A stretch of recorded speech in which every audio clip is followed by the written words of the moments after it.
This is an update dealing with Emmett Till. So last Sunday's show, and we posted articles on our Facebook fan page, The African History Network, dealing with this. We talked about the arrest warrant from August 29th, 1955, issued for Carolyn Bryant, that was found recently, and it was found by volunteers, and it was found by members of Emmett Till's family. Okay, now they want the arrest warrant to be served. All right, they want the arrest warrant to be served. I want to go to this. We're going to go to hear the clip number one here in just a second, Jalen. So there was a manuscript, a 99-page manuscript, unpublished manuscript, that surfaced this week. An Associated Press was able to read the manuscript. This manuscript, in it, Carolyn Bryant says that she did not want harm to come to Emmett Till. Okay, now there's a couple of articles on this. Black Enterprise has one. Also, Associated Press has one as well. I want to put, but if we look at this article here from, this is from WAPT.com that they picked up from the Associated Press. We're going to clip one in just a second here, Jalen. Carolyn Bryant says she tried to help Emmett Till, memoir says. Carolyn Bryant says she tried to help Emmett Till, memoir says. Family member of Emmett Till calls for justice. Now, the woman at the center of the 1955 lynching of Emmett Till in Money, Mississippi, denies wanting him killed. The claim comes in a memoir by Carolyn Bryant Donham that was obtained by the Associated Press. Okay, in the 99-page manuscript, Carolyn Bryant Donham says she attempted to help Emmett Till once he had been located by her husband, Roy Bryant, and his brother-in-law, J.W. Millam, and they brought Emmett Till to her for identification. Okay. Now, she said in the memoir, unpublished memoir, she said she denied that Emmett Till was the youth, and she did not want any harm to come to him. Now, the Associated Press obtained the memoir from a historian. Now, an unserved arrest warrant charging Carolyn Bryant Donham in Emmett Till's abduction was recently found in a Mississippi courthouse basement. The family of Emmett Till continues to call for justice after Emmett Till's kidnapping and torture and lynching August 28, 1955. All right. I want to go to this clip here from WAPT. This is WAPT Channel 16 out of Jackson, Mississippi. Let's go to this clip, please, Jalen.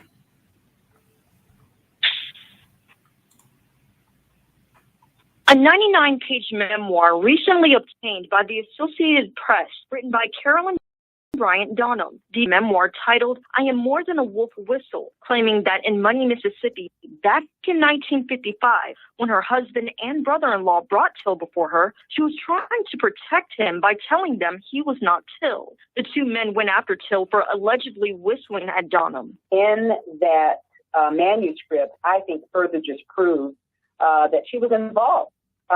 Whether she denied that she identified Emmett or not, she had some involvement. Carolyn Bryant is not a victim. Carolyn Bryant was not afraid. Emmett was afraid. Deborah Watts is the cousin of Emmett Till, also serving as the co-founder and executive director of the Emmett Till Legacy Foundation. She says the family remains consistent in seeking justice. She's culpable, and she's an accessory to what happened to Emmett. And it's unfortunate that no one has held her accountable for her role. And we want that to happen. And just last month, an unserved warrant for Donham was found in the Lafleur County Courthouse in Greenwood, Mississippi, charging her with Till's kidnapping. Watts tells me the hope is to still hear from her beyond the pages of the memoir. We deserve to actually hear her voice and not just read a book. She has a story to tell. She has some admissions that she needs to say that in front of a judge. She needs to have that warrant served for her arrest and go through the appropriate process that anyone that has not been held accountable for their act in the kidnapping and lynching of Emmett Till. And in the meantime, the family says that they're anxiously waiting to hear from both Leflore County Sheriff Ricky Banks and the DA of the Fourth Circuit Court District, Dwayne Richardson, on issuing that arrest warrant. Live in the studio. Okay, so that was from WAPT News, Channel 16 out of Jackson, Mississippi. Okay, now I want to go to this article here from the Associated Press from July 14, 2022. Okay, and we're coming up here on the break, so we'll get to this on the other side of the break. Listen to the African History Network show right here on 910 AM Superstation and Future Radio. Share this broadcast on social media platforms. Give us a thumbs up, give us a heart, give us a like. You can also give us a call, 313-778-7600. 313-778-7600 is the call-in number if you have a question or comment. Listen to the African History Network show. I'm Michael Imhotep. We'll be back in a few minutes. Michael Imhotep. Now, we deal with a number of different topics here on the African History Network show. We deal with current events and histories and much, much more. We're going to give you an update on what's going on. This is about self-preservation. We have to extinguish the fire of white supremacy. See, elections have consequences. Catch it all right here on 910 AM Superstation. The views and opinions expressed on any program are those of the producers and or the persons appearing on the program and do not necessarily reflect the views and opinions of 910 AM Superstation or Adele Media. Welcome back to the African History Network show right here on 910 AM Superstation. Okay, it's Sunday, July 17th, 2022. Calling numbers 313-778-7600. 313-778-7600 is the call-in number if you have a question or comment. Okay, so right before the break, we were given an update in the Emmett Till case and some of the latest developments, and a 99-page manuscript, unpublished manuscript, written by Carolyn Bryant, surfaced this past week, and it was obtained by the Associated Press from a historian. Now, the Associated Press has this article here. Black Enterprise had an article on July 15th that they picked up from the Associated Press from July 14th. Here's the article from the Associated Press. Emmett Till accuser in memoir denies wanting teen killed. Emmett Till accuser in memoir denies wanting teen killed. All right, so in this piece here, it says the white woman who accused black teenager Emmett Till of making improper advances before he was lynched in Mississippi in 1955 says she neither identified him to the killers nor wanted him murdered. Says she neither identified him to the killers nor wanted him murdered. Okay, so keep in mind this was in a unpublished 99-page memoir. Okay, an unpublished 99-page memoir. Now, if we continue here, in an unpublished memoir obtained by the Associated Press, Carolyn Bryant Donham says she was unaware of what would happen to Emmett Till. She was unaware of what would happen to Emmett Till, who lived in Chicago and was visiting relatives in Mississippi when he was abducted, killed, and tossed in the Tallahatchie River. Now, she's now 87 years old, Carolyn Bryant Donham, and she was 21 years old at the time. Her then husband, Roy Bryant, and his half brother, J.W. Millam, were acquitted of murder charges. It was a segregated courtroom. It was an all-white jury. They later confessed in a magazine interview by Look magazine. They later confessed in a magazine interview by Look magazine. Okay, and they were paid $4,000 for the interview also. All right, now let me try to close this stuff out. They paid $4,000 for the interview as well. If you watch Eyes on the Prize, the first installment, they deal with the killing of Emmett Till. Now, Carolyn Bryant Donham, 87. Okay, sorry. The contents of the 99-page manuscript titled, I Am More Than a Wolf Whistle. I Am More Than a Wolf Whistle, were first reported by the Mississippi Center for Investigative Reporting. Now, historian Timothy Tyson, who we talked about on last week's show, and who could not provide evidence to the Department of Justice when they investigated the FBI that Carolyn Bryant recanted her testimony. Read the 16-page report that we went through last week, okay? The 16-page Department of Justice report. Now, historian and author Timothy Tyson of Durham, North Carolina, who said he obtained a copy from Carolyn Bryant Donham while interviewing her in 2008, provided a copy to the Associated Press on Thursday. If you obtained a copy, see, this is the whole thing with Professor Timothy Tyson. First, he said he did 2 interviews with her in 2008.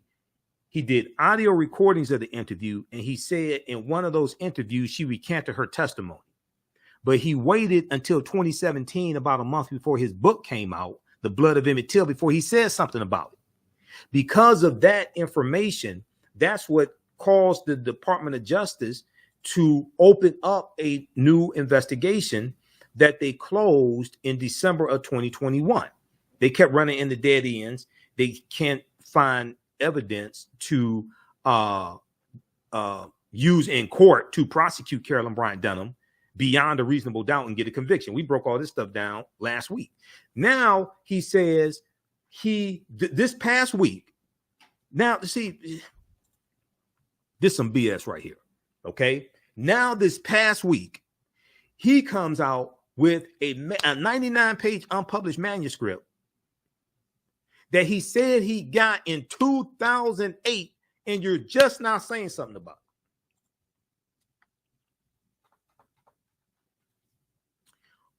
Okay. All right. Yeah, that's what you want to do. Okay. Historian and author Timothy Tyson, who said he obtained a copy from Carolyn Bryant Donham while interviewing her in 2008, provided a copy to the Associated Press on Thursday. What the hell did you wait for? Why did you wait so long to say something about this?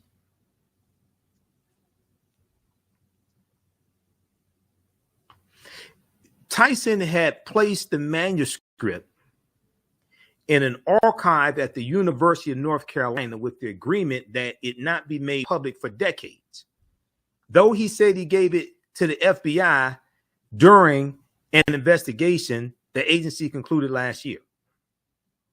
He said he decided to make it public now following the recent discovery of an arrest warrant on kidnapping charges that was issued for Carolyn Bryant Donham in 1955 but never served. Maybe if you had said something back in 2008, when I think maybe there was still some witnesses alive in 2008, he brought to justice.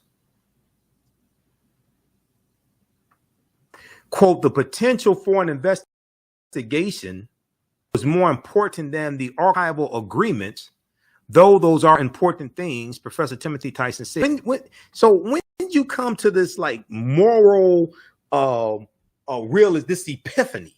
When did you come to this epiphany? Did it have anything to do with like the resurfacing of the fact that I don't know, the case was closed and you can provide evidence that you claim that you had, that she recanted her testimony? Did it have anything to do with the show I did last Sunday? I'm just wondering. I don't know. Well, I went through the 16-page Department of Justice report again.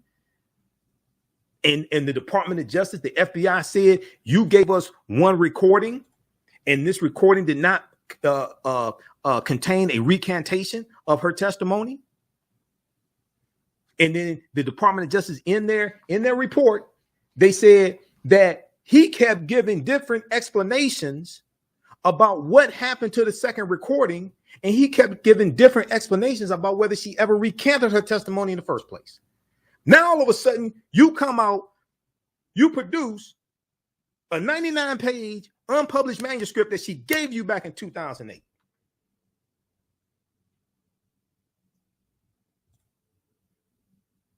This is some fraganackle bull right here. Tyson's. So he said the potential for an investigation was more important than the archival agreements, though those are important things. He said, but this is probably the last chance for an indictment in this case. You think maybe you should have said something before all the witnesses had? I don't have a law degree. I studied law. I mean, I'm just thinking. You think maybe you should have said something before all the witnesses died?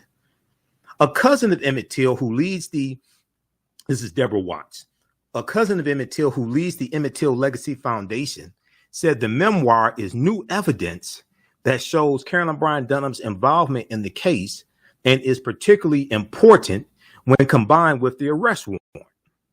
She said, I truly believe these developments cannot be ignored by the authorities in Mississippi. They're going to ignore it. Attorney General is. We have to see what LaFleur County, the local district attorney, is going to do. The Mississippi State Attorney General, I mean, people, this is Mississippi. Mississippi had the largest number of lynchings in this country from 1882 to 1968. They had 581 lynchings. This is Mississippi. Mississippi, this is where Goodman, Shorter, and Cheney were lynched June 21st, 1964. This is where Fannie Lou Hamer was from and was beaten in jail, pulled off of a bus and beaten so badly she was in a hospital for 30 days. This is Mississippi. Mississippi. This is the state that had the Mississippi State Convention in 1890, where they rewrote the state constitution to impose poll taxes and literacy tests.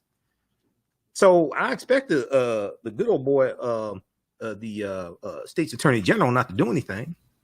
That's to be expected. I don't expect the local district attorney to do anything either. Why? This is Mississippi. First of all, you need like real. Where are your witnesses? This is what we talked about last week. You go to court. Where are your witnesses? This is one of the problems. This is why maybe if Professor Timothy Tyson had produced this 99-page unpublished memoir, maybe back in 2008, 2009, 2010, 2011, 2012, 2013, maybe there were still some witnesses alive, so you could corroborate evidence and maybe bring about charges. In the memoir, Carolyn Bryant Donham says she attempted to help Emmett Till once he had been located by her husband and brother-in-law and brought to her in the middle of the night for identification. She said, quote, I did not wish Emmett any harm and could not stop harm from coming to him since I didn't know what was planned for him. Okay, now here's the thing. Now, because all the witnesses are dead, even if they bring charges against her, what stops her from saying, just following along with this right here in an unpublished manuscript?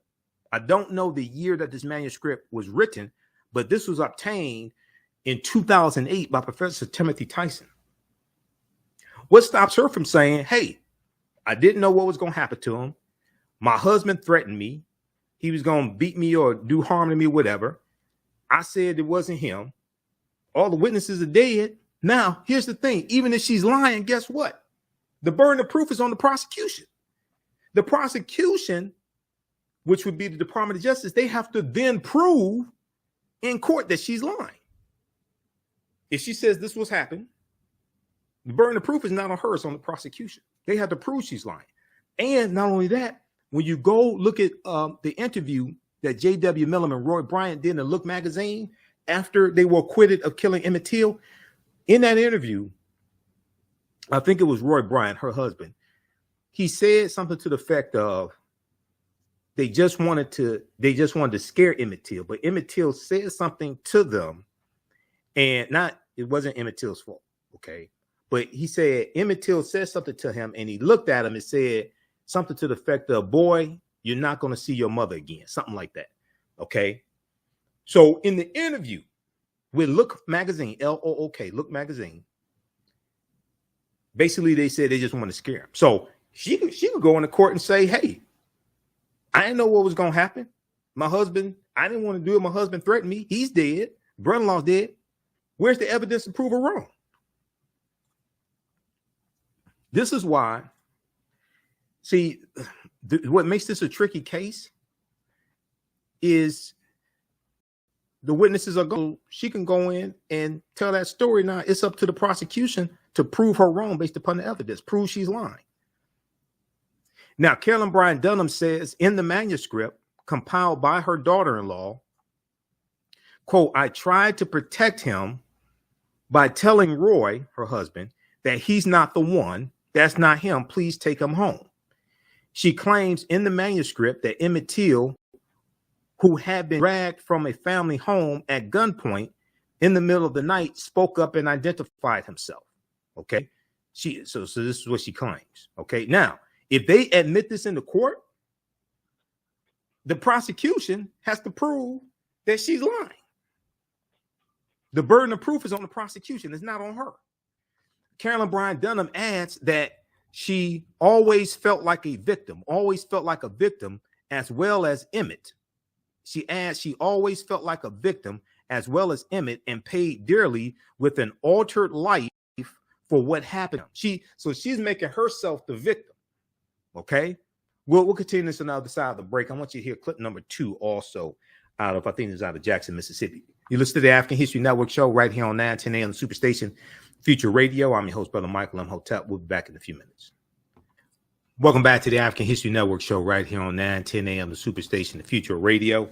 All right, you can support the African History Network, $ the AHN show through Cash App, $ the AHN show through Cash App, also through PayPal, paypal.me /the AHN show. So keep doing the research, stay on the air, keep broadcasting, pay some of the bills.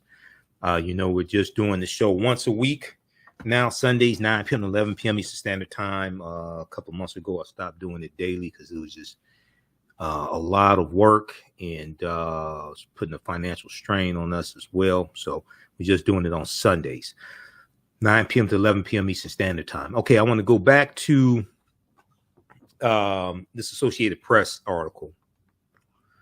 And, this story gets, after 67 years of story, new information still coming out. It gets crazier and crazier.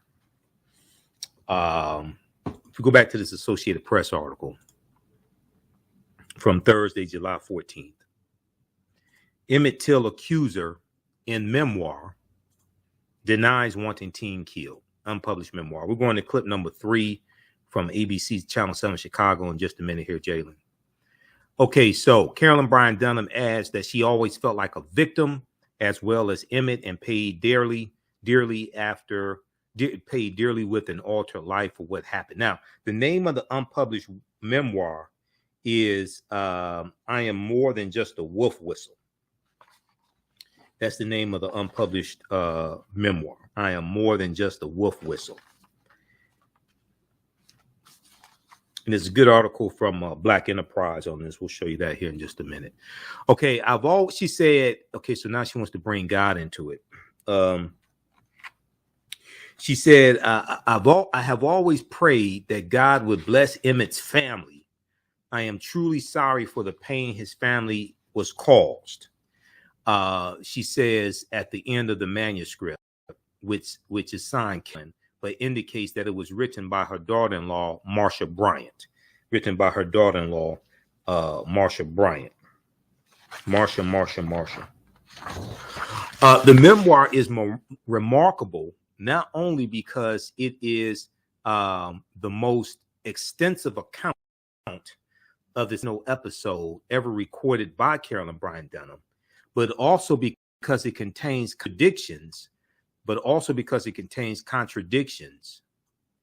that raise questions about her truthfulness through the years, said Dale Killinger, a retired FBI agent, investigated the case more than 15 years ago. So that would be the 2004 FBI investigation. Okay, the 2004 FBI investigation.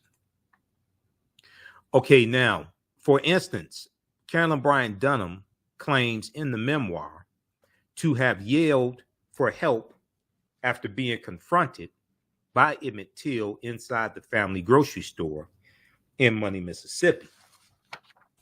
Yet no one ever reported hearing her screams, retired FBI agent Killinger said. Okay, Dale Killinger. yet no one ever reported hearing her screams. Also, Carolyn Bryant Donham never previously mentioned that she and Roy Bryant, her husband, chatted about abduction. In the manuscript, she says they did. Okay, now here's the thing. The manuscript is not testimony, meaning that the manuscript was not done under oath. So she can lie in the manuscript, okay? She can lie in the manuscript. The problem is she lies under oath in an FBI investigation. She can say whatever she wants to say in the manuscript. Now, if they bring the manuscript in the court, then, and she testified, and if they prosecute her and they bring the manuscript in the court, she's testifying under oath. So if she testifies under oath truthfully and contradicts the manuscript, okay, now you have to prove that she's lying. So the manuscript, so some people may call the manuscript a confession, but it's not under oath.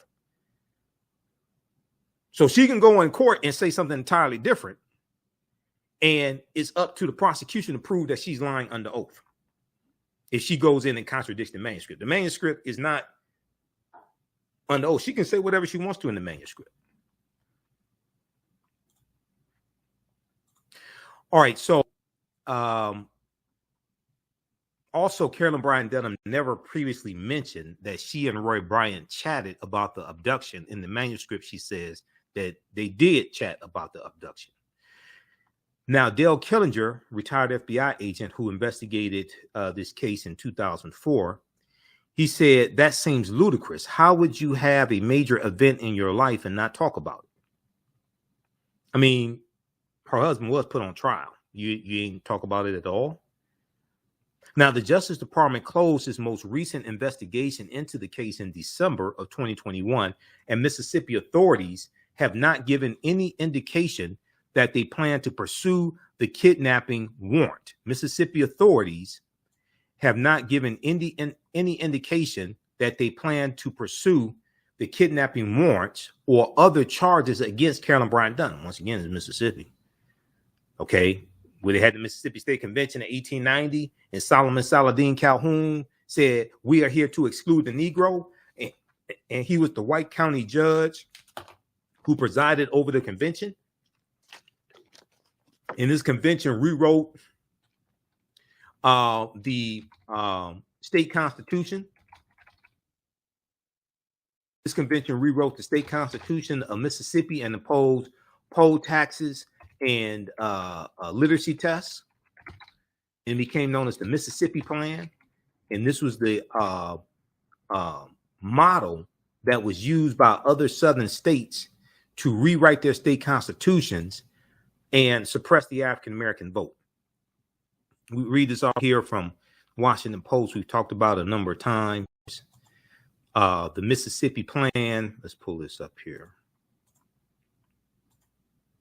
The Mississippi Plan to keep blacks from voting in 1890. We came here to exclude the Negro. We came here to exclude the Negro. This is from Ronald G. Schaefer, May 1st, 2021. The convention's president, Solomon Saladin Calhoun, a white county judge, put the voting issue bluntly. Quote, let's tell the truth if it bursts the bottom of the universe. He said, we came here to exclude the Negro. Nothing short of this will answer. Delegates in the Mississippi State Convention eventually adopted a literacy test and poll tax geared to suppress the black vote in a state with a black majority.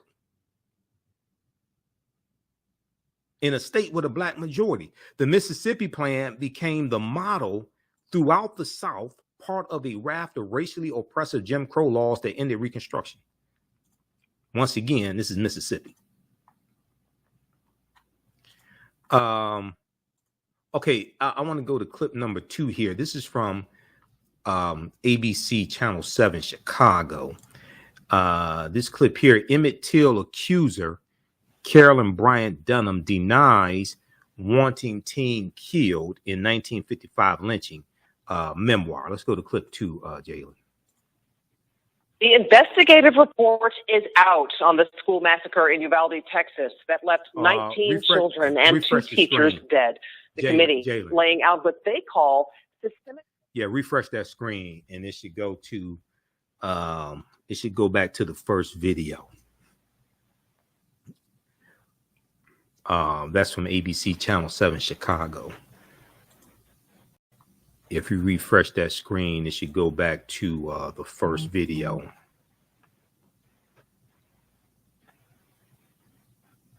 Should go back to the first video. Okay, just let me know when you have it queued up.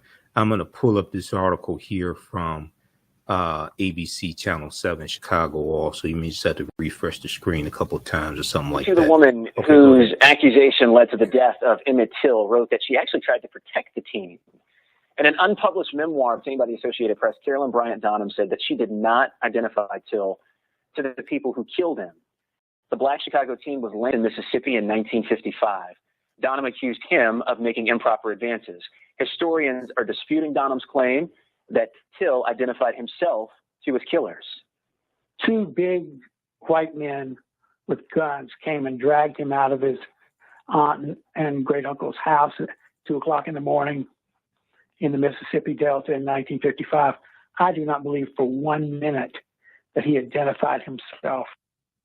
Donham's then husband and half-brother were acquitted of murder charges, but they later confessed in a magazine interview.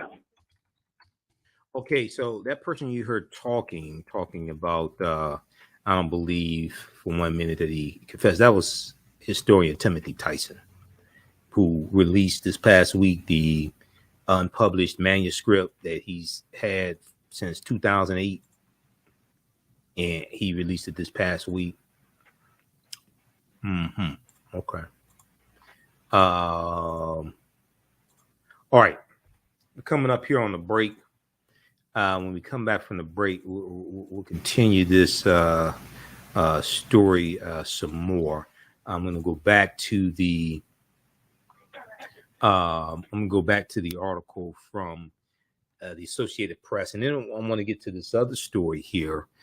And this deals with we'll get to squeezing that story dealing with the Border Patrol and the Haitians and the new report that came out, 511-page report. And then also we're going to get to the information, the segment from Roland Martin, The Filtered. Okay. Listen to the African History Network show. I'm Michael Imhotep. We'll be back in a few minutes.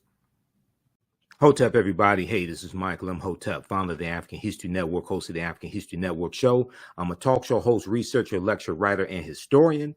And I want to give a special shout out to everybody who has attended the 11th annual Liberated Minds Black Homeschooling Education Expo. I just want to take a few minutes, and we had a great presentation that I did on Saturday. So I teach 2 online history classes. One on Saturday and one on Sunday. On Saturday, the class that I teach, normally 2 p.m. to 4 p.m. Eastern Standard Time, is called Ancient Kemet, the Moors, and the Ma'afa, Understanding the Transatlantic Slave Trade, what they didn't teach you in school.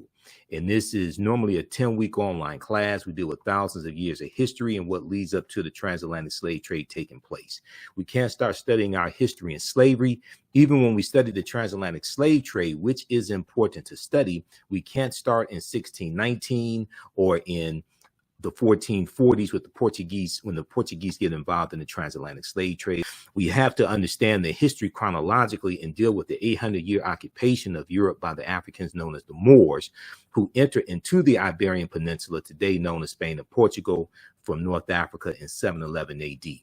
When we discuss the transatlantic slave trade, we have to first understand that African people are the original people of North, Central, and South America and have been in the land we call the United States at least 51,700 years.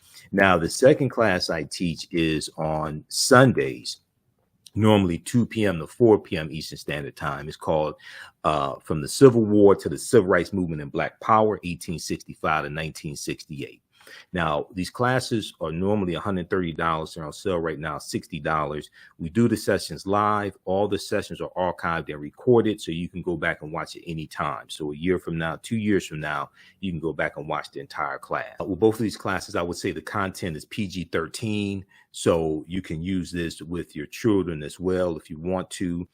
Also, you can advertise with the African History Network. We have 3 new advertising packages. Our current promotion is buy 1 month to get 1 month free.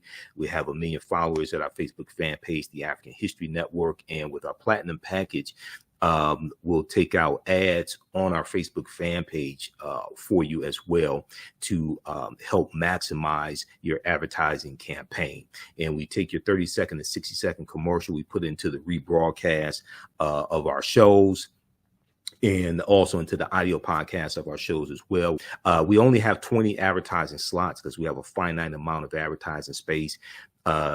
Email us at TheAHNShow@TheAfricanHistoryNetwork.com, TheAHNShow@TheAfricanHistoryNetwork.com, or call us 313-462-0003. All right now it's correct wrong behavior. It's not over till we win. Wakanda forever. And we'll talk to you soon. Peace. The work that I do is larger than the fashion industry. It's larger than the art world. And I believe that I was born to bring newness into this world. I'm Kaima McIntyre. I'm 24 years old and I'm an artist. I create everything from paintings to jewelry design, metaphysical jewelry to be specific, and fashion design. The only reason why my prom dress went viral is because people needed it. Within a few days of going viral, Notori Naughton reached out to me and she's like, I saw your dress, can you make me a dress? I was equally as shocked to be asked by a celebrity to design their dress at the age of 17. That's just one person, and the list just continues to go on, to Janet Jackson, to Tyra Banks. It really hits home. That means that the discussion is happening on the grounds in real time.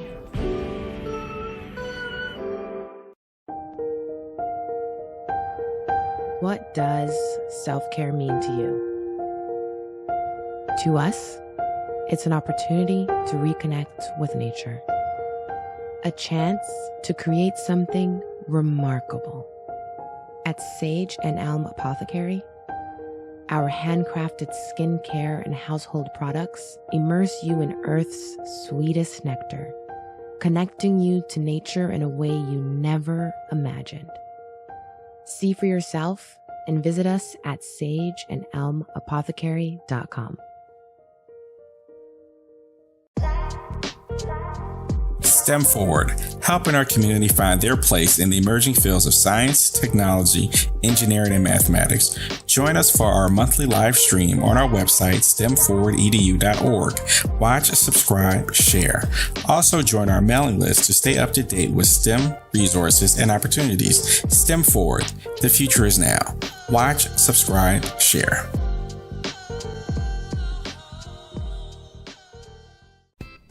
iRedify is a Black-owned digital platform that showcases Black and Brown cultures and people. The books on the platform are written by African-American authors, Afro-Caribbean authors, African authors, and so much more. Kids 14 and under can read ebooks, listen to audiobooks, and complete learning activities. Kids can even write in the books digitally. Get unlimited access to everything on the platform for only $8.99 a month at iRedify.com. Sign up for